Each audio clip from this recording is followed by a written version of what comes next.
welcome to Vikings Happy Hour, where we mix our favorite beverage and talk of your Minnesota Vikings.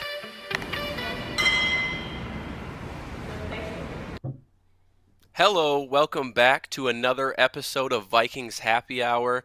I am your host, Matt Anderson. I am joined by fellow Climb in the Pocket, Tyler Forness, and we are both joined by none other than Phil Mackey from SKOR North, Purple Daily. You love them. How are you doing, Phil? Thank you hate me. On. Either way, thanks for coming on. If we're going to get into some Kirk Cousins brawls here on the show, fully equipped, ready for it, let's do it. Thanks for having me on, guys. We did dive into that last week, the Kirk Cousins debate. So I'm always down for a Kirk Cousins debate. It never gets old for me. Yeah, I feel like all you have to really do is just put the words Kirk Cousins with some mildly negative statistics out there, and you just cause a 48-hour fight on Vikings Twitter. Not that I'm prone to do that. It doesn't even have to be negative. It just has to be accurate, and people still. It can just be it can be a photo of Kirk and his family or something, and it's just 48 hours of brawling. You know, you're talking about hating. I remember a couple weeks ago I messaged you, and sometimes I'm baffled at some of the hate that just comes flying your way. But I think I speak for everybody at Climb in the Pocket that we love your guys' work. And all of you there, Judd, Declan, yourself, even Doogie. Doogie's been kind enough to come on this show a couple times. So, thank you for taking the brunt of those comments. I appreciate it. No, I think thank you. We're just, we're feeling our way around here, year 2.5, I guess, of SKOR North. And it's just kind of fun to see other people doing video stuff like you guys are doing and diving into the podcast space. So I love how wide ranging Vikings media is. I mean, you've got your traditional, KFAN, Paul Allen, radio, and then you've got all these, digital islands that people can go to. And, we're building our thing at Purple Daily. We have strong opinions. We're not always right. When are you guys going to admit that you were wrong? Well, we do that every week too. Accountability session on Wednesdays, cheap plug. That's our episode today.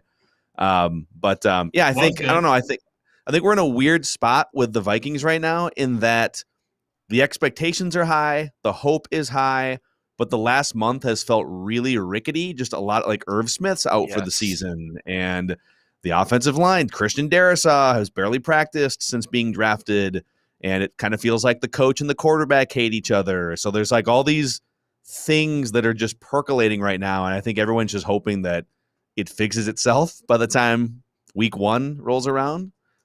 Should be entertaining either way for the next 4 months. I mean, winning will cure everything. So as soon as that first W hits that column, we should be okay. But I do want to stick on SKOR North for a quick second, because you said it's been a couple years since it's existed.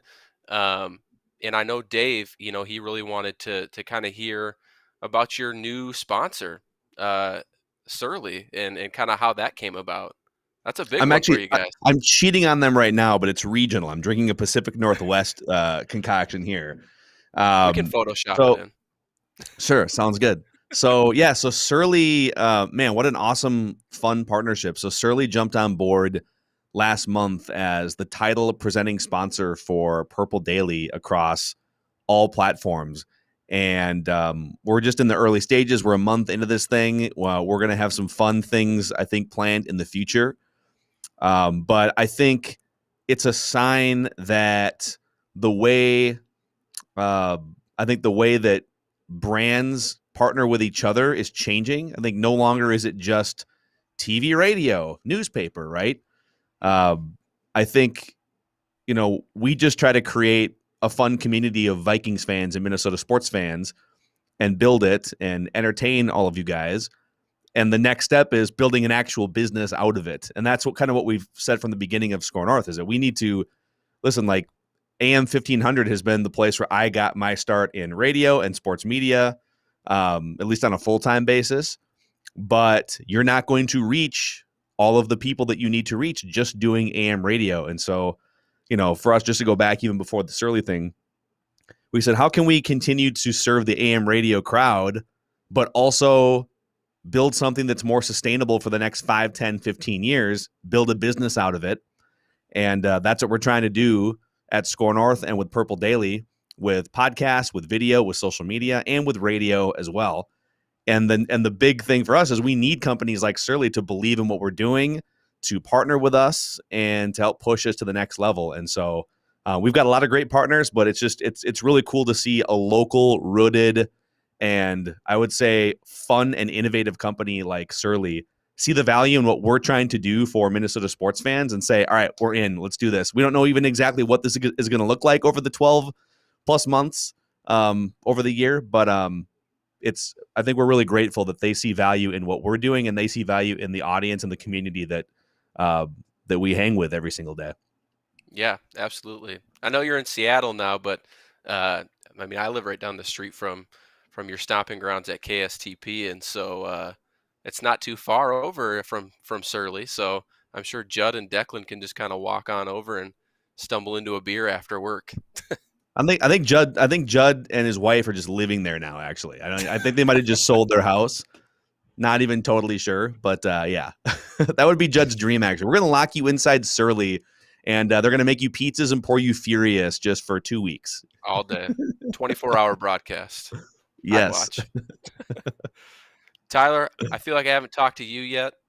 You're a busy guy too. Tell people about kind of what's new in your world. In the big news that you got.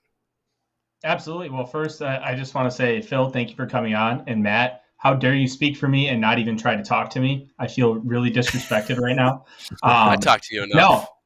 No, that's incredibly fair. Yeah, I did have some big news. I accepted a position with NBC Sports Edge in the college football division about, I want to say it's been about 2 weeks. I'm actually having my first big boy shift here tonight. I've got Jacksonville State and UAB on right next to me, and I'm going to be doing a lot of like the Roto World style blurbs, some long form articles here and there as well. And I'm really excited.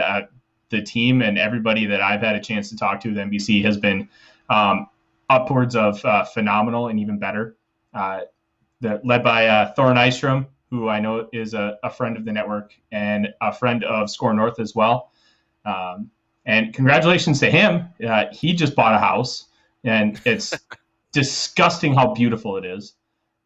So very, very happy for him. But yeah, it's been a really good couple weeks, and my wife and I just moved into our house, which is why I have an improved background over sitting on a couch that didn't have any feet on it at my old place. So I'm very excited to be sitting in a chair and really excited to keep moving forward in the media landscape and try and carve out my niche and continue to work hard and be able to sit where Phil is in a few years and be able to call this my full-time job. I love the Randy Moss mooning photo in the back there. You limited space there behind you, and you need a couple good photos. I think you picked the right one there for sure. Yeah, I intentionally had my dad hang them while I was looking into my computer with my camera on, so there was one on each side. But Phil, who's the other one? Trying to figure that out here. Hold on. So it's number 16. Is that an For LSU? a second, I thought it was Joe Mauer when he played for Cretin. Oh, it is Joe Mauer when he played for Cretin. Is it? Dude, that's a great call. Wow. And so I was a manager for Buffalo Wild Wings for 3 years, and they used to have auctions where like those silent auction gimmicks where you there's like stuff hanging, and then you put a bid down. And well, I talked to the guy every week when he came in. I'm like, hey, if nobody buys that, I want it.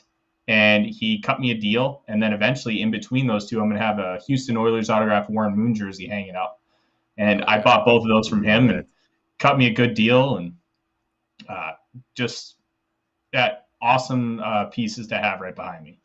Awesome, man. By the way, yeah, congrats on the new gig. We're going to get Tyler on Purple Daily here sometime, hopefully in the next couple of weeks. And just so we can get all the pleasantries and glad handing out of the way, I respect the hustle of the Climb in the Pocket crew. I think you guys do a lot of great work, and it's fun to see you guys grinding your way and building an audience. So now that we got that out of the way, let's fight about the Vikings. Let's argue. Yes, let's do this. yes. I'm ready to get We're done tonight. A lot of stuff in the last 24 hours So it was cut day yesterday, and the Vikings, overpaid for a tight end with upside, I guess you could say. Um, I I don't know where you guys want to start, but Phil, I'm going to just toss it to you and kind of see where your thoughts are over the last 24 hours. Well, the Irv Smith thing is a huge buzzkill, and I think obviously the Vikings are stacked with position players, and they had one scare with Justin Jefferson. I think when he was on the ground about 3 weeks ago after bumping into Breland in practice, it was like, oh my God, is this a collarbone, a shoulder? But he's fine. Thielen looks like he's going to be fine, and Dalvin Cook. So the three main offensive weapons are fine. But I just feel like Irv Smith was I don't know what the split was going to be between him and Conklin, what their plan was going to be. But I think if they were to give Irv Smith, 75, 80% of the snaps, and Mike Zimmer even said, I think it was today or yesterday, I can't remember, speaking to the media, he said, yeah, we were going to use Irv Smith as a third wide receiver, basically, like not lined up with a hand in the dirt, but like split out wide on third down in passing situations. And so now they're gonna wind up just replacing that with an actual receiver like a KJ Osborne. But I just think the Vikings offense had and it still has potential, but obviously this knocks a notch off of whatever their upside is offensively for him to be out for the season. And I don't know. I mean, Herndon doesn't do a lot for me. Like, it's better than they don't have a lot of depth at that position, so I get it. I just I don't know. It just kind of feels like sometimes the Vikings get weird and panicky around this time of year and trade a 5th-round pick for a kicker that they cut, or a 2nd-round pick for Ngakoue, and then they realize after 5 weeks that's not working. And so, for as stingy as Rick Spielman is with draft capital, stockpiling picks in the actual draft, he gets real loosey-goosey for marginal players a week before the season sometimes. A 1st-round pick for Bradford, I think that was the right move, 5 years ago. But I don't know. I guess long rambling point longer, I still think this team can be really competitive, but I almost feel like everything has to go perfectly now because they don't have enough depth at most positions to withstand like 2 or 3 injuries. They need Kirk to play out of his mind like he did down the stretch at times last year when they were trying to claw back into playoff contention.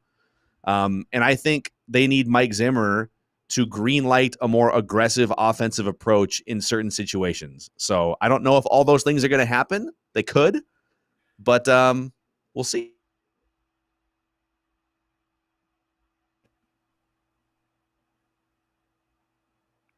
Oh, I think I lost my internet there for a second. I'm sorry, but I think we all did. Okay. Yeah. I caught up until the Mike Zimmer being aggressive, and I don't want to steal too much away from Tyler's show on Monday because I know he's going to have you on as well. You're going to do some season preview stuff, but I really do expect an extremely aggressive Mike Zimmer. He's backed into a corner now. We've kind of heard a different tone in his interviews, whether he's talking about vaccinations, whether he's talking about, I feel like in the past with crappy preseason games, he's just like, oh, whatever, it's preseason. This year, it's not the case. He's very, no, this team is scrimmaging. We're getting this crap out of the way. And so I do hope to a certain degree that he's more aggressive, whether it's a 4th down call, kind of what we saw in Seattle last year, I think would be a good example of a more aggressive Mike Zimmer.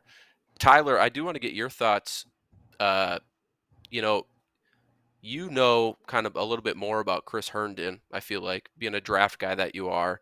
Can you tell people, the fans, what are we even getting out of Chris Herndon? Or do you think he's just going to be behind Conklin? Herndon's going to be behind Conklin initially, but he's not going to be for very long. Herndon is a very talented player. And when you kind of look at his 2018, he really kind of came out of the blue and had a fantastic rookie year. Now, the one thing with tight ends is they don't have great first years or second years traditionally because it takes a couple years to really get your feet wet. Not only are you going against much higher profile athletes that are covering you in those linebackers and safeties than you're facing at the college level, but you have to face grown men blocking in the trenches. And that is something that you're not really asked to do a lot for some of these guys, especially those pass catchers. So when you kind of take all that in consideration, his rookie year was really good. Now, 2019 started off with a suspension, and then he got hurt, and everything just kind of derailed from there. And 2020 was kind of the same thing as far as like the injury front. Now, I talked to a couple of my Jets sources, and one of them said he's going to make the spectacular ones, and he's going to screw up the easy ones. And then I talked to a much higher profile Jets source, and what he told me was it's mental. He's got to really get grindy and focus. And if he can do that, then you're really going to see something special from him. I don't like the fact that it was a fourth for a guy who relatively is unproven throughout 3 years, and he hasn't had a good season since 2018. I do like the fact that we got a sixth back and $1.4 million in cap space. So in essence, we don't really lose any cap space by making this trade, which I'm really intrigued to see what Rick Spielman does with it. We've already seen Harrison Smith get that extension. They lower the cap hit around $3 million for this season. And then next year, we've got all these holes that we have to fill. Brian O'Neill's still a free agent after the season. It feels like Rick Spielman made a panic move, and he planned really well with his panic move. And I've been so confused by how the Vikings have explored this entire offseason, because they're trying to deny that they need to rebuild by fixing all these holes with stopgaps. And they even kind of admitted it themselves when nobody signed longer than a 2-year contract. Anthony Barr now has essentially a 1-year deal. Patrick Peterson, 1 year. Dalvin Tomlinson has a 2. Technically, Sheldon Richardson has a 3, but those last 2 are void years. So they're trying to just stop the floodgates from opening. But as Phil kind of mentioned early on, feels like everything has to go perfect. And there are all these little things, all these little nuggets that keep popping up. Everson Griffin calling Kirk Cousins ass, and then they just sign him out of the blue. All right. Mike Zimmer throwing shade at everybody who's not vaccinated. There were reports, and I've heard multiple times, that there are multiple Vikings. I think it was Doogie that said it. Multiple Vikings who would retire before getting the vaccine. One of the lowest vaccination rates in the league. It feels like it could be a situation like 2016 where you have one bad thing happen, like Teddy, and then everything just kind of spirals out of control, even with some success. And I don't have a lot of optimism with this team right now because of that. I do like Herndon as a player, but it kind of scares me that he's coming into this system. He had an offseason with the Jets to kind of learn it, but feels like they're going to rely heavier on the wide receivers, so it might be more of a Sean McVay zone attack than a Clint Kubiak zone attack. So it's really tough for me to be optimistic right now, considering everything that's gone on. The other big question, too, that I don't think people are really talking about a lot yet, because it's hard to quantify unless you're in the room. Clint Kubiak has never called plays before. He's a young dude in his mid-30s. Now, I do think there's a lot of detractors that just chalk it up to, well, nepotism. Like, he wouldn't. Well, yeah, like, he probably wouldn't have this job if his dad wasn't Gary Kubiak. It doesn't mean that he's not qualified or that he's not a great offensive mind. Kyle Shanahan likely wouldn't have had the jobs that he's had at such a young age if his dad wasn't Mike Shanahan. Clearly qualified still, though. So I don't want to chalk it up to just nepotism and look at he's just this unqualified guy that, got a free pass to a coordinator job. But he has to prove that he can call plays and be aggressive at the right times. And some of that's going to be on, what Mike Zimmer greenlights and doesn't. And Judd pointed out something on our show, looking at the last couple preseason games, that they've been trying to figure out from preseason game to preseason game. Is Clint Kubiak going to call plays from the sideline, which he did one game, or the booth? And that may seem like a small thing, but like when you're still tinkering with how do you feel in the booth versus on the sidelines, like you're still feeling your way around as a play caller and where you should even be. That's not something that you want to be trying to figure out a couple weeks before the season starts. You'd like the Vikings to just know what they're doing play calling wise. There's a couple moments where Kirk looked frustrated that plays weren't coming in quick enough. Can they iron some of that stuff out even that we don't even think about, but that's very important to this year's Vikings team, especially in the first month? Yeah, I think that's a solid point to bring up, that essentially in a year where Zimmer, Rick, even Kirk to a certain extent are all in on this season and it has to do well, they are another injury on offense away from completely being garbage with a completely unknown offensive coordinator. And we'd like to think everything goes perfect, right? Because that's just, we want our team to do well. Mm-hmm. But I mean, maybe we talk about the preseason and how the offense didn't even really score a touchdown. I think did they get one in the final preseason game? Or did they Yes. still not Well, go? they had Mhm. they talk about the first team offense or the offense in general. Just the offense in general. I think they scored 2 rushing touchdowns in the last preseason game. I'm pretty sure. Okay. But it was like garbage time kind of a deal. So they always chalk that up to like, oh, well, it's preseason, who cares, blah, blah, blah. But like when you have a new offensive coordinator, like whether it's first team, second team, third team, like that's still a concerning thing to go on throughout preseason without a touchdown, even though they did get some at the end. So do you guys, I mean, you kind of talked about Kubiak a little bit. Tyler, do you trust Kubiak? I don't not trust him, but I don't trust him yet. And I'm not taking anything away from preseason. I understand the point that Judd made the other day about, hey, we're trying to still figure out if he's going to be on the sidelines or in the booth.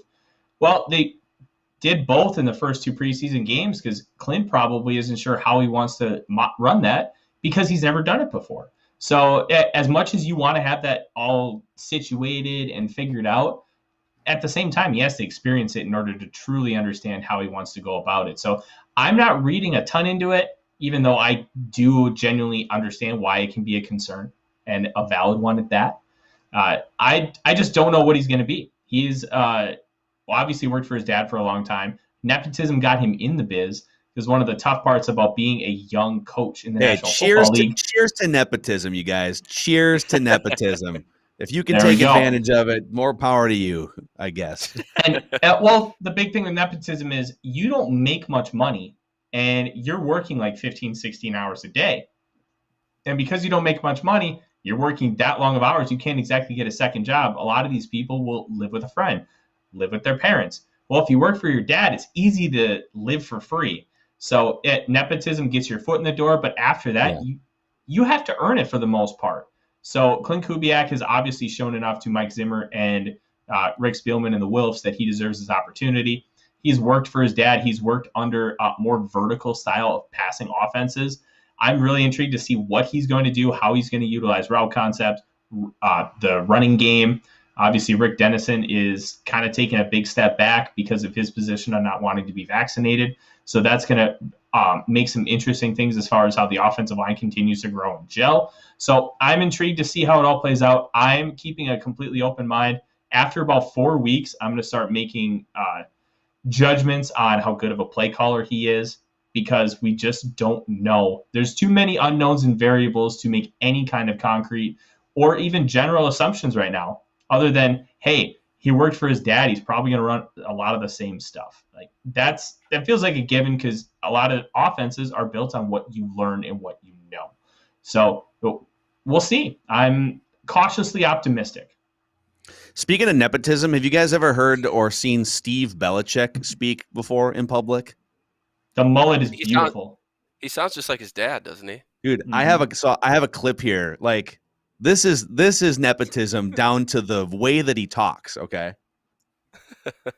Hold on a second. Fire this up here. All right, this is I don't know. I haven't really thought about how it correlates. It's just trying to do my thing, and I think that that's what's best. So that's what we're trying to do.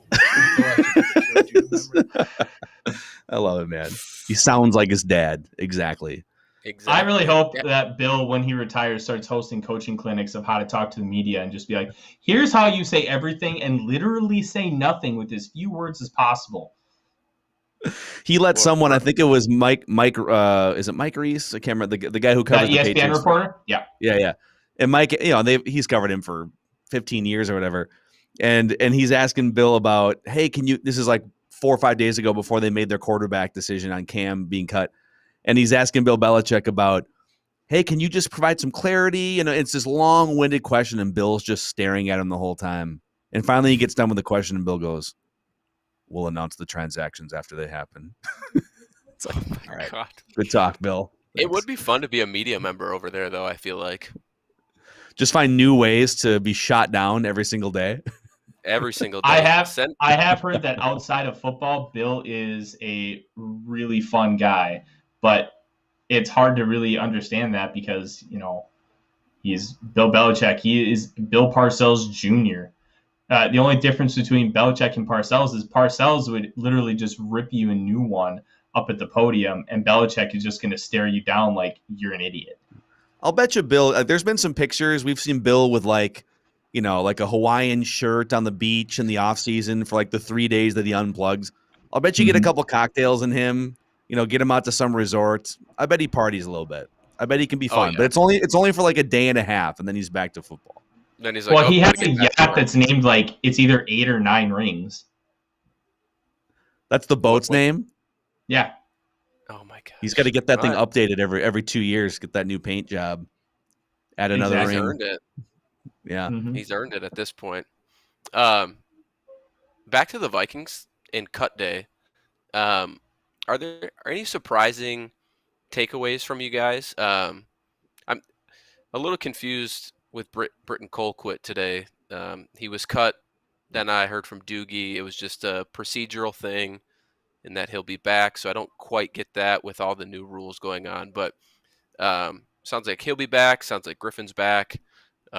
I was at dinner before this, so the past 3 hours I am just like completely out of the loop. But any takeaways from there? Actually, so yeah, I also, if it's in the last like 2 hours, I did see that Colquitt got cut, but I'm just gonna, I don't know, like you said, we don't know. There's some different procedural things happening this year, Everson Griffin, but if they do, and they signed the long snapper guy back, so he's back.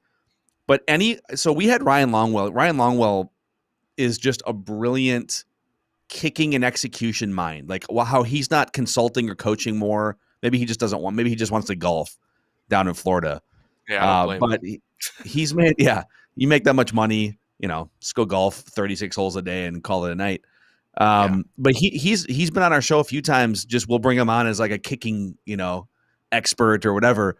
And when Dan Bailey had that meltdown against the Buccaneers, I'm trying to remember the sequence of events, but I'm pretty sure, didn't they like get rid of their long snapper and bring a new, there was some sort of change like mid-season with a long snapper, and I can't remember the full details of last year. But yeah, the point Austin Cutting. Yeah, that's Austin right. Cutting. So the point Ryan was making is people underestimate if you make a change with the holder, with the kicker, with the long snapper, people just think, oh, well, just like put someone else in and anyone can hold, just don't drop the ball, right? He said there's so many little intricacies with timing and with just like knowing how someone's going to put a football down within a half inch over here or there and like things that we wouldn't think about. So if they don't bring Colquitt back and if they have a new holder, that's a bigger deal than people will. You think, oh, just get a new punter, get a guy in here who's vaxxed, who can kick the ball a couple yards further. Well, you don't want to throw off Greg Joseph, who hasn't kicked in an NFL game in the regular season in a long time. So I don't know, if they bring back Colquitt, okay, then this conversation is moot. But it's something to think about. And the Vikings have had major issues with kicking. But they already announced. It was already reported that they are going to bring Colquitt back. But I'm glad you went on that tangent because I think it's a really important point. And it's not something you think about, but then when you talk about it and how those little intricacies, it makes all the sense in the world. It's kind of like timing in baseball. Like you have to have your timing right, and you have to be able to judge everything really, really fast when you're at the plate, and you have to be able to make contact. Well, it's very similar with kicking. You have to have your timing perfect because the second that ball snap, you need to have faith in your holder. They're going to get it down. They're going to spin the laces. They're going to have it angled right so you can make your kick. If there is a little bit of distrust and you take a little bit of hesitation, it can ruin everything. It can become Blair Walsh 2015 against the Seahawks.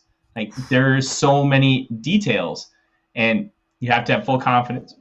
There has to be a level of trust.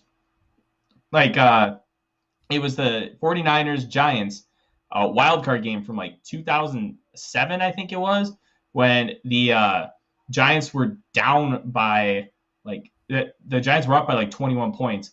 The Niners came back and won that game, and at the very end, they had a long snapper, Trey Junkin, who was in the league for like 20 years, took him off the street, and he botched the snap. Like, those little things make it such a big difference, and I'm glad you brought that to light with Ryan Longwell, because it makes all the sense in the world. We're still missing a long snapper at the current moment, right? I don't think we have one. He resigned. He resigned today. Yeah, he Oh, resigned did he? today. That's the thing. It's like it's almost like we got smoked yesterday because we reacted on Purple Daily to Everson Griffin and some other moves, and we were like, "What's going on?" Post the episode. I'm reading the comments today, and it's like, "You idiots!" So we're just gonna wait on any transaction before we overreact here now. I feel like next week is probably the first time we can appropriately react. Yes. I didn't ask you about this before or prep you or anything like that, but Tyler knows a little bit about this. We have a group chat with Climbing the Pocket, and today we kind of talked about the importance of a backup quarterback. And so I kind of want to get your thoughts on that, because there are rumors that the Vikings are interested in bringing Sean Mannion back, and we had a lot of people from Climbing the Pocket in there saying, screw it, no, just go with Mond. We don't need to bring Sean Mannion back. He's horrible, blah, blah, blah. I think Tyler and I were on the same page of saying, I don't think Mond's ready. He hasn't looked great this preseason. And if Kirk's hurt, your season's probably already screwed. But if Mannion's the backup, I would trust him to be a game manager and not lose us the game, because he knows so much about it. So I guess, what side are you on? Are you on Kellen Mond can be our QB2, or would you like the Vikings to go get Sean Mannion? So I'll start my answer by saying I love how 6 months ago, or 8 months ago at the end of the regular season, this is going. If anybody would have said, "Hey, Sean Mannion's going to be the backup in 2021," everyone would have been like, "What? Why, dude? Just find somebody else who can come in and not be a disaster." And Jake Browning was so bad in those 3 preseason games. Everyone's like, "Can we just get Mannion back?" Okay, well, sorry for ever slandering Sean Mannion. We'll never say a bad word about him again. What a wonderful form on that clipboard holding. Just amazing. The thumb placement. He's one of the great clipboard holders in recent NFL history. Bring Sean Mannion back and double his paycheck. Like, that's how bad Jake Browning was in the 3 preseason games. And it's kind of disappointing in that, when the other 3 quarterbacks got knocked out with COVID protocol, and Jake Browning, 3 hours before that night practice, the coaches come up and they're like, "Dude, you're throwing the ball 100 times tonight. You're literally going to be back there. It's going to be you and an intern on the coaching staff are going to be throwing all the passes. And then tomorrow we're going to go and find a Division III St. John's quarterback to work out or something, because these guys are all out for 5 days." And he handled that really well. Like, he played well in the night practice, and it kind of felt like, okay, Jake Browning stepped up. He performed well in front of a crowd, and last minute curveball thrown at him. And Mike Zimmer followed up a day or two later by lauding his leadership. Mike Zimmer flat out said he's a great leader. His teammates gravitate toward him. And in the 2-minute drill, Jake Browning is a get-it-done guy. Never in the 3+ years of Kirk Cousins being the Vikings quarterback has Mike Zimmer come within 100 yards of saying anything that complimentary about Kirk. So in that moment, it was like, wow, the coach is almost vouching for Jake Browning to compete for a starting job right now. I'm being facetious. Don't quote that Vikings Twitter. And then he gets into these actual preseason games where it's like, dude, you should be carving some of these second and third string. I get that you're also not he's not playing with Jefferson and Thielen, and I get that, but but he shouldn't look like a frazzled disaster in those 3 games. So I guess to answer your question, it was the right move to say goodbye to Jake Browning. Maybe he winds up back on the practice squad, but it sounds like if the Vikings bring Mannion back, he doesn't want to be on the Vikings practice squad. We'll see how that plays out. I was actually kind of hoping when the Patriots cut Brian Hoyer that might be an option, but that's also a procedural move, and the Patriots are going to bring him back. Now that you've traded for Herndon, I don't think it makes sense to keep giving up draft capital for backup players. Nick Foles, Joe Flacco, people laugh at these names, but those are very suitable, viable backup quarterbacks. But they also cost a lot more money, and they will cost you draft capital most likely, unless those guys have been cut in the last day, and I haven't seen it. I don't So think they have. No. I just don't know, man. There's not that many options where if Kirk gets sidelined for a month where you're not screwed. So it's tough to sit here and say that whether it's Sean Mannion or Joe Flacco, like if either one of those guys is your quarterback for more than about a game and a half, your season's probably over anyways. So I'm not going to lose a ton of sleep over it, but I'd be okay if Mannion came back and was the backup quarterback because I'd rather not throw Mond into the fire too early. I think he should sit, spend the season watching, observing, working on his mechanics and everything. I'm still bullish on him long term, but there's no reason to throw him in the fire in week 4 just because you don't have any other options. So that's my take on it. Yeah. And I think Tyler was the one who said it today in the group chat, but just like the only reason you're playing Mond is if Kirk is out for the season and the season is completely shot. That's the only instance where, I mean, I have to think if they don't go with Mannion, which I just am assuming they are, Pelissero's reported that they have a lot of interest and whatnot. If they don't go with Mannion early, then you probably would look to invest some draft capital because in a season that's so pivotal for a lot of guys in the front office and coaching staff, do you want to risk it on Kellen Mond? Maybe you do. What do I know? Do you guys real quick, do you guys find it so the Vikings have depth issues, right? They're sitting here and the quarterback is one that they did try to address quarterback with Mond. I have a thought on that too, by the way, but we're sitting here in the biggest conversation, and Mike Zimmer has been frontal about this all during the preseason, saying, man, if we get hurt, there's a few positions where if we get someone hurt, we are screwed. And maybe we can find some guys on waivers. Rick Spielman has stockpiled 38 draft picks over the last 3 years. They've selected 38 players in the last, if you go back 2019, 20, 21. And I get the 21 crowd they're fresh, bunch of rookies. So it's tough to really lean on them. But I don't know. It's like not all of them have failed. Clearly, there's been Justin Jefferson's one of the best players in the NFL. But like, if you're not selecting the right players so that you can feel comfortable with them being backups at least, or next guy up, or if you're not developing them in the right way, then what's the point of picking 38 players? Why not use some of those picks to move up for better players or trade them for already established players? That's what I'm having a tough time with here. It's like that's a lot of draft picks. A historical amount of draft picks over a 3-year stretch, and you have massive depth issues still. Why is that? Yeah, they say more shots at the dartboard, right? But where are those players? Because when we talk about the development, I feel like that's a big knock that not enough people talk about within the Vikings is the lack of development. And whether that's on Rick Spielman and his personnel department or it's on Mike Zimmer and his coaches, you should be able to churn out some more capable backups, to your point. And maybe we'll be proven wrong this year with Oli Udoh, 6th-round pick, but that's one instance in the last how many handful of years. And, to your point, you have those draft picks, trade up, go get somebody you want. We watched Antoine Winfield go to Tampa. We could have gone up and got him. I think we didn't have to go up to get him. He was there at 31. He was there at 22. Yeah. Yeah, maybe last season was a fluke for Antoine Winfield Jr. Probably not. Here's my okay. I have a theory on this, and I'd like to, because Tyler's the draft expert here, and so I'll give my theory and then I'll shut up so that smarter people can answer this question. So I think Rick Spielman, I'll preface this by saying I think Rick Spielman has done a really good job by and large. He's been overseeing at least a chunk of the front office since 2007. So he's been here for 14 years. He's had draft influence for all 14 years. He's been the GM for almost 10. And I think he's done largely a good job of building at least good enough rosters to compete for playoff spots. Like there are a lot of train wreck GMs. The Vikings do not have a train wreck GM. They don't have an elite GM either, but he's a good GM.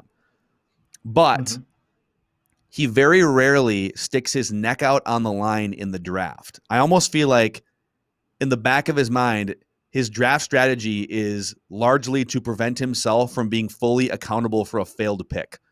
So the Vikings were sniffing around Justin Fields, multiple reports. Doogie has it ironclad. They were offering the Lions, the Panthers. They like Justin Fields, and they were trying to get up into the top 10. The Panthers offer. Yes. And they were laughing at it, right? The Vikings offered we'll give you like a 7th round pick in 2024. We'll swap It picks. was 1490 and 134 to go up 6 spots to 8. And that easily needs to require a 1st round pick or multiple seconds. And we're pretty sure it was for Justin Fields, although that part wasn't on the captured audio, but like based on reporting and piecing it together. But if you stick your neck out and you trade and you give up the actual capital it would have taken to move up to 7 or 8 or whatever, now your job is attached to that quarterback. Because this is now it's the 2nd quarterback that you've taken a stab on early in the 1st round. Christian Ponder was the first. That was so early in his tenure that it just, all right, it didn't work out, whatever, on to the next. And but if you trade, but if you trade back, okay, we'll trade back. Darrisaw will still be there or somebody else. And we like Kellen Mond too. We'll just grab Kellen Mond in the 3rd round. You can then say, hey, we're planning for the future at quarterback. We took Kellen Mond in the 3rd round.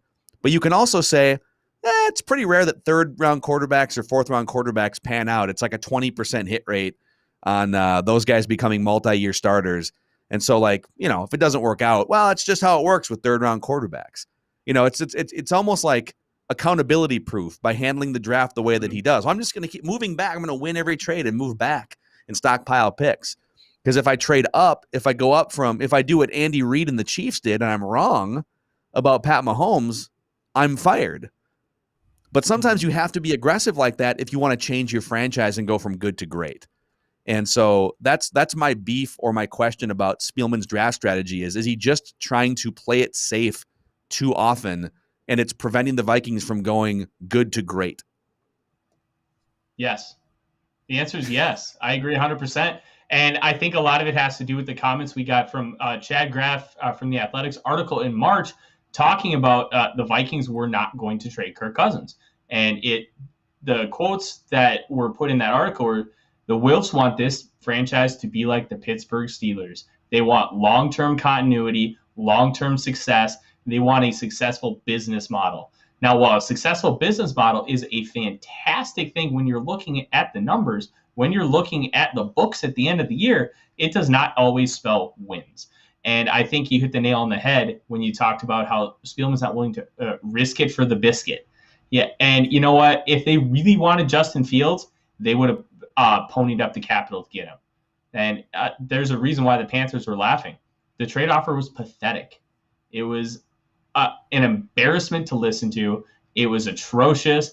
And it was insulting to Justin Fields. And I hope he takes that and uses it to ring the Minnesota Vikings to get Rick Spielman fired.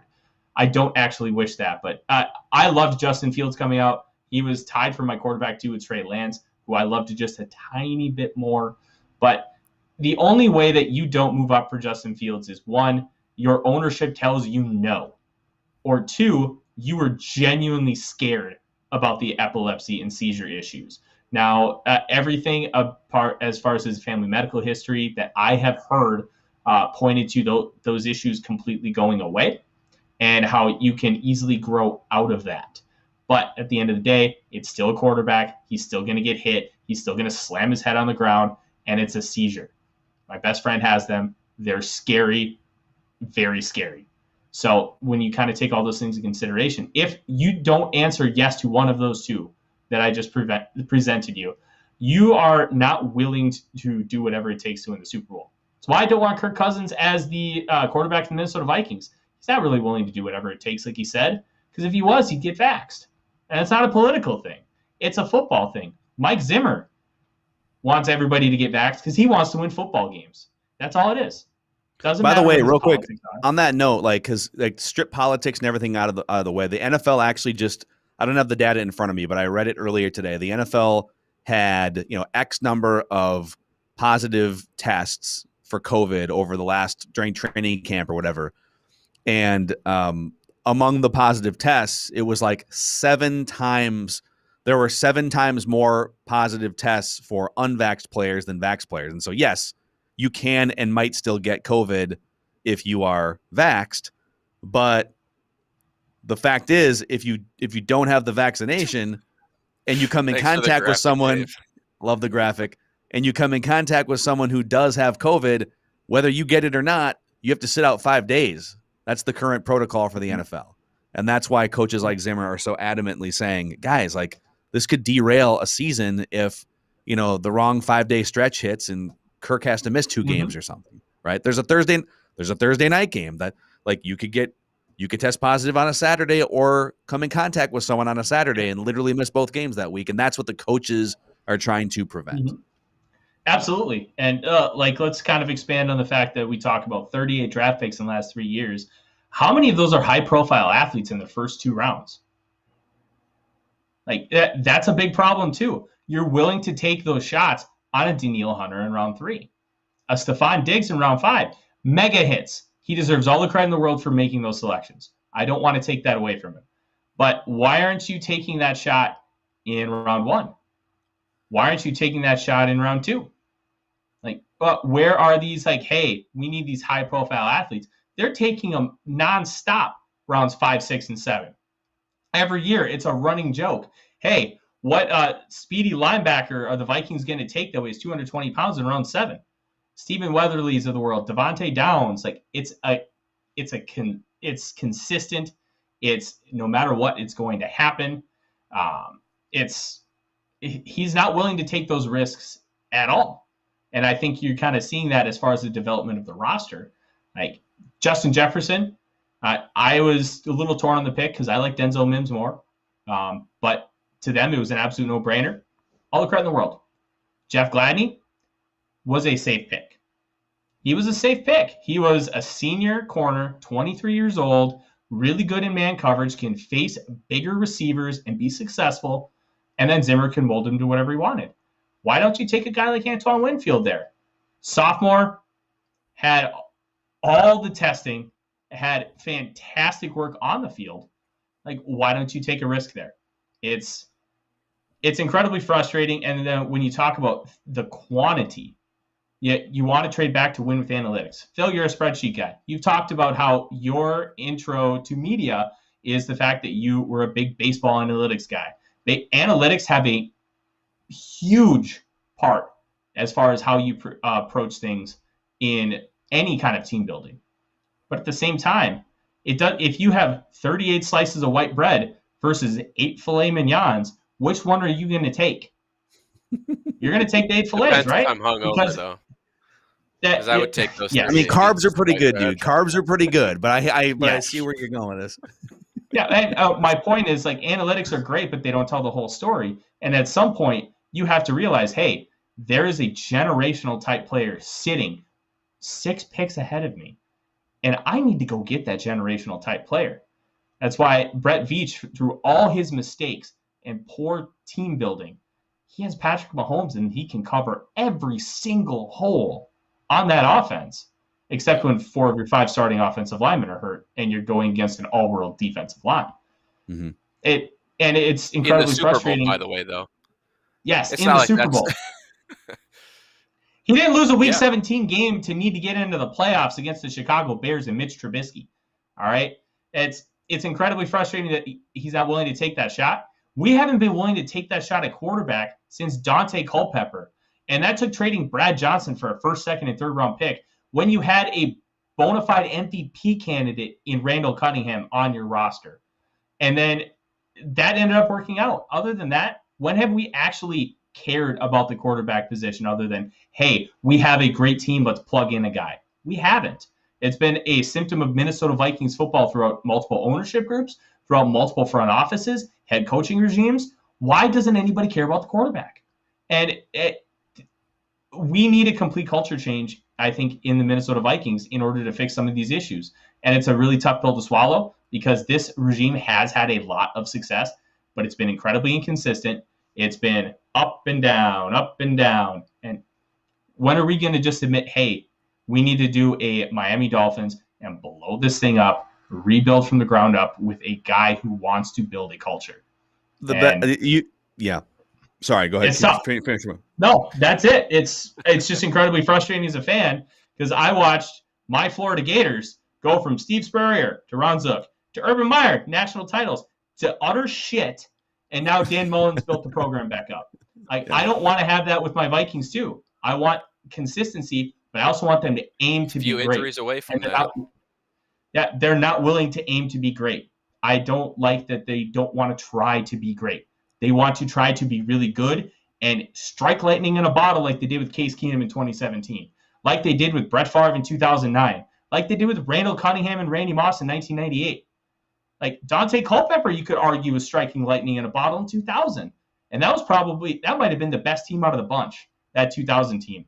They were so balanced throughout. I just want them to be great. I'm 100% with you guys on Purple Daily. I want them to win a Super Bowl. Try and win a Super Bowl then. Don't fool yourselves. Like, this team isn't even close. I don't want to be this big beacon of negativity, but let's just be honest with ourselves. This team is not even close to a Super Bowl. I think you out at 11-6. It's past. Yeah, you brought up the Steelers, and I think I've also heard Giants because the Wilfs they're Northeast guys, they're New York, New Jersey guys, and they grew up on Bill Parcells' Giants teams, and obviously the Steelers are another legendary franchise. The Steelers have had 3 coaches since the late 60s, like stability. But the difference between and I will say the Vikings are probably the best team in the 4 major men's professional sports leagues. They're probably the best team to never have won a championship. Now that the Astros, who cheated, but they won a World Series. The Capitals won a Stanley Cup. You know, you can make a case for the Utah Jazz, maybe the Phoenix Suns, like historically really good teams. I can count. I was born in 1985. I can count on like 2 fingers, maybe 3, the amount of train wreck seasons the Vikings have had in my lifetime. They're never train wrecky. Knock on wood. You know, once in a while you'll get the 3-13 or the 5-11, and then you'll have to have to hire a new coach. But it kind of feels like, and I should say too, the Steelers and the Giants have won Super Bowls while maintaining stability. The Vikings have not. The Vikings have maintained some stability. They at least are competitive on a regular basis. But I kind of feel like the Wilfs and the Vikings front office have become more obsessed with avoiding a train wreck than actually winning a Super Bowl. Like their first thought is, how can we at least be competitive? Let's make sure that we're at least interesting all the way through the end of the season, and let's put ourselves in a position to make something happen, and let's get to the playoffs. But it's not like hockey where you can just kind of get in as a 6 seed and anything can happen. It's the NHL playoffs. In general, you have to be dominant in the regular season. And by dominant, I mean like 12, 13, 14 wins more often than not to give yourself the best chance to win a Super Bowl. Play home games at US Bank Stadium throughout. You know, not that those NFC Championship games have always ended well either, those home games, 1998. But if you want to give yourself the best chance to, what we talk about, can they just get in and win a playoff game? No, can they win 13 games in the regular season? Are they set up to do that? Are they aggressive enough to do that? Do they have the quarterback to do that, right? The offensive line to do that. That's what I want to hear more of that. I want to hear more of, it's almost like because they've been for 60 plus years, the identity of this football team and the fan base has been sort of woe is us, right? Oh man, remember 98, remember 09, oh, the Blair Walsh miss. It's our identity to bitch about the bad things that happened to this franchise. It's how we bond with each other. And it's almost like we don't feel like we deserve a Super Bowl. You know, it's almost uncomfortable to talk about it. Like, we get ripped sometimes on Purple Daily. You guys are too negative. No, we literally start every show by telling you we want the Vikings to win a Super Bowl before we die. And so maybe sometimes we're too negative or too hard on the team, or, you know, our angst is coming through instead of just being level-headed and giving the team a chance. But like we're sick of 9-7 or whatever it would be. 9-8 now. Got to do the math. We want to see greatness, and it's part of my beef with Kirk Cousins. Kirk Cousins is a really good quarterback. He's one of the 20-15 best quarterbacks in the world. He's not a great leader. He's not going to ever elevate the people around him in a moment of football crisis. He plays to the level of the things around him, and when the things around him are very good and stable, and he's getting protection, he's excellent. But it's like a gravitational pull from front office to coach to quarterback. It's a gravitational pull to good, not great. And some people are fine with that. I guess I just want a little more. I want a little more from the franchise. So if that's negative, sorry. No, I know from my experience, I'm on the same page as you. I know Tyler is too in conversations I've had with him. When we talk about, I mean, we were live, Tyler, and Dave, during the draft when Justin Fields was there for the taking, and I was losing my mind. I'm still losing my mind. The worst part is because he went to the Bears. That's just like salt in the wound at this point. But my philosophy is if you don't have the best quarterback in the NFL, then you better be going to try and get the best quarterback in the NFL. And that involves taking risk.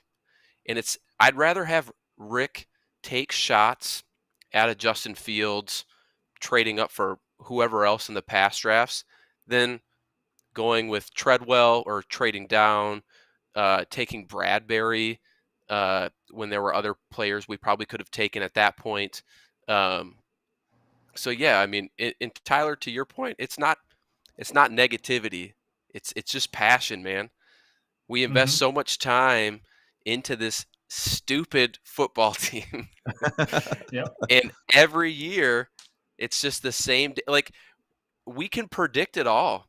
Like, every single year it's the same thing. Promising upcoming season. Well, they're going to get injured.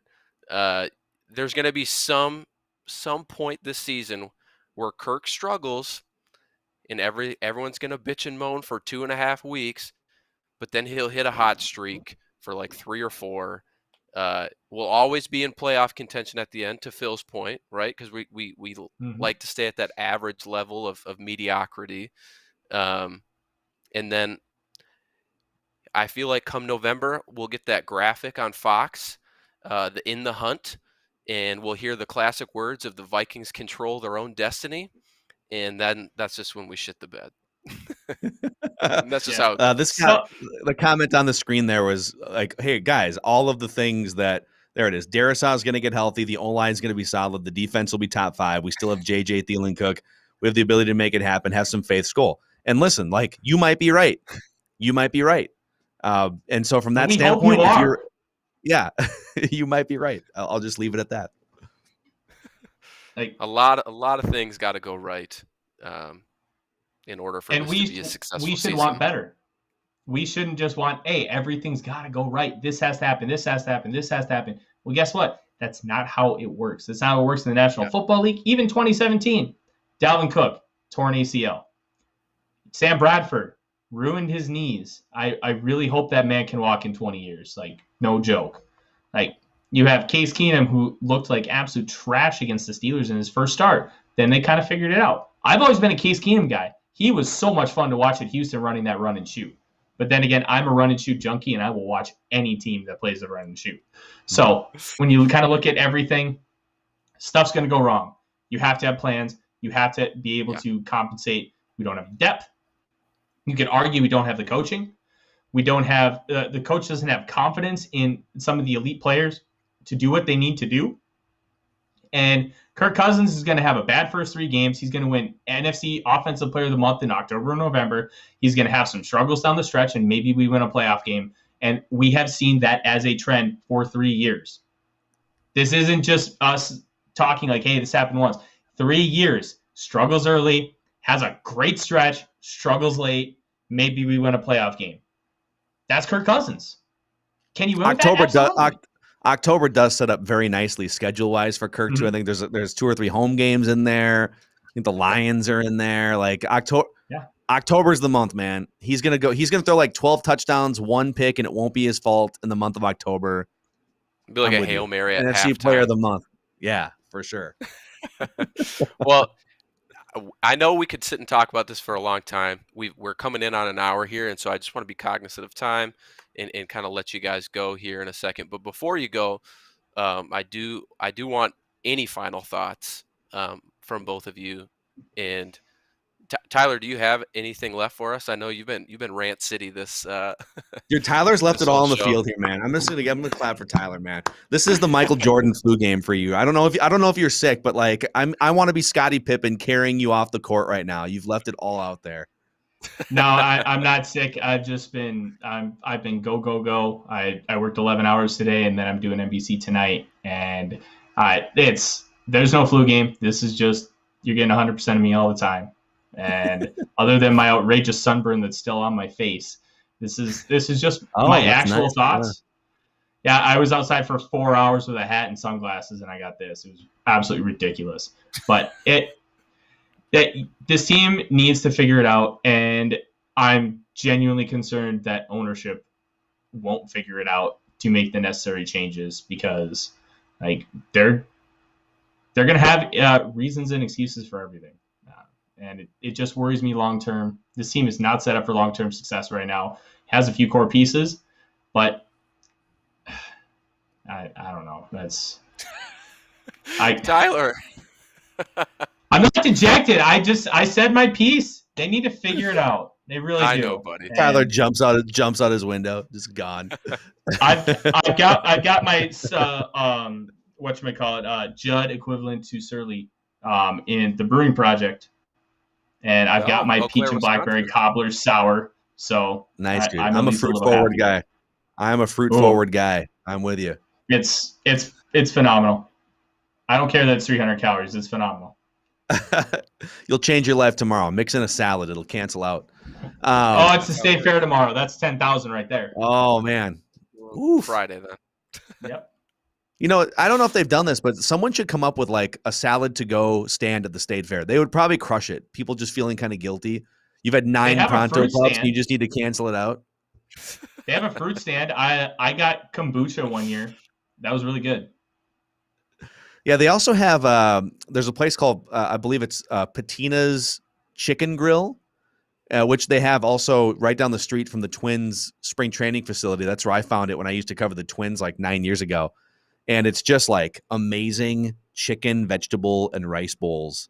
But it's also like right next to Sweet Martha's cookies, and it's right next to like the fried ravioli stand. And so you're like, oh, I should just be healthy to get it. No, I'm gonna get 4 buckets of Sweet Martha's cookies and call it a life. I'm gonna leave you guys with some positivity here, because as many things as that just sort of seem weird over the last month, there are a few things that Vikings fans can and should hang their hats on. Danielle Hunter looks like he's back. And if he is back, even at like 90% of the old Danielle Hunter, he's going to be one of the best defensive linemen in the NFL, and he's going to rack up a bunch of sacks. I think the Vikings have, with Dalvin Cook, Justin Jefferson, and Adam Thielen, one of the best trios of skill position players in the NFL. It's top 5. I think Tennessee is in that top 5.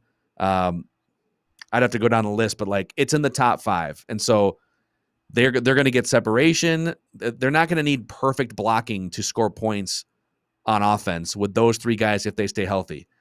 Speaking of perfect blocking, I think the slogan for the offensive line is just be average in 2021. And honestly, like Oli Udoh is replacing 2 of the worst graded offensive linemen in the history of Pro Football Focus grading the last 15 years in Drew Samia and Dakota Dozier.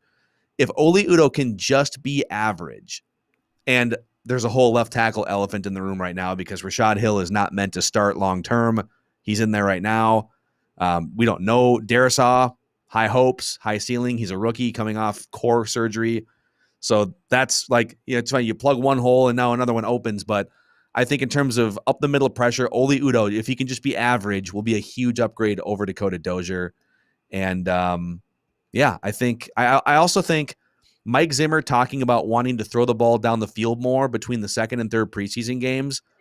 I hope that is a mantra that he wants to take forward. Be aggressive, push the ball down the field, and don't just play ball control. This is my last point here. I'll shut up. The Vikings statistically are one of the most conservative run-first teams on second and short, second and long, and first and goal just inside the 10. those are situations where I think you should be throwing the football on a regular basis. The Buccaneers are doing it. The Chiefs are doing it, especially second and short. Oh, if you just run the ball, we'll get the first down. Yeah, but your whole playbook's open and your quarterback is amazing at play action. So, like, be more. And he's really good at throwing the deep ball. That's what's so frustrating. He refuses to throw the deep ball when it's there. You're really good at it. Do it. Yeah. But he has this mental block where he refuses. Yep. So, like, a lot of things to look at and hang your hat on, and we'll see what happens against the Bengals. Well, I love that. Let's end it on a positive note. We talked about beer and positive things for the Vikings. I don't know a better ending. So, with that being said, Tyler, thank you for coming on. Phil, a huge thank you for coming on. We should do this quarterly this season. You should come on at the quarter marks, and we'll review how we're doing. But yeah, we can do. We'll do some collabs. I know we've been talking offline, maybe about doing something at Surly too, and we're not quite that far down the road with our planning with them, but we'll definitely we'll get the Vikings community together, and it'll be an event session or it'll be a celebration depending on how the season's going. As long as there's beer, I'm down for either one. So beautiful. And if you come back to town and you're not too busy catching up with everyone else, let us know. And I know Tyler and I would be more than happy to meet up with you. So. For sure. To everyone listening to this on the podcast tomorrow when it comes live, or anybody in here to chat tonight, I know there were a lot of comments. Thank you for joining. Phil, I think we'll be back next Monday with Tyler on, I forget what your show is called. CTP Mondays. I'm an asshole, sorry. Where we turn your Monday purple. And then tomorrow, I'm pretty sure that Flip and Eric are back with Vikings hot takes. So with that being said, everybody, we're about 10 days away from Vikings football. Let's go. SKOL. Right on. Thanks, guys. Thanks, Phil. Thank you.